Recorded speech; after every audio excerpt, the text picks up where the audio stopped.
Hello, আসসালামু আলাইকুম বন্ধুরা, সবাই কেমন আছো? আমিও ভালো আছি। আমি এই মুহূর্তে তোমাদের মাঝে একটি সুন্দর চা রেসিপি নিয়ে এসেছি। যা মশলা চাইতে এসেছো, আমি মাত্র চুলায় পানি দিলাম। আমার চুলায় বলক এসেছে, এই মাত্র করে দিয়ে চুলার আঁচটা হাই আছে। এবার আমি চুলায় পানির বলক চলে এসেছে। এবার আমি এখানে দুধ দিয়ে দেবো। দেখেছো বন্ধুরা, একদম পিওর দুধ, একদম জানো কনডেক্স এই যে পরিমাণ মতো আমি দুধ দিয়ে দিচ্ছি। বন্ধুরা সবাই দেখতে পাচ্ছ, 1 চামচ দিলাম দুধ, 2 চামচ দুধ দিলাম। বন্ধুরা সবাই দেখতে পাচ্ছ, 2.5 চামচ দুধ দিলাম। এবার ঢাকনাটা আটকে দিলাম। খুব ভালোভাবে লাগাতে হবে, তাহলে আবার জমে যাবে।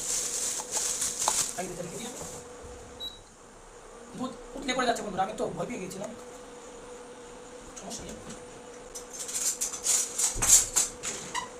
সমস্যা নেই, আমি চলে এসেছি। এই তো দুধকে অ্যাডজাস্ট করে দিচ্ছি। সমস্যা নেই, দুধটাকে না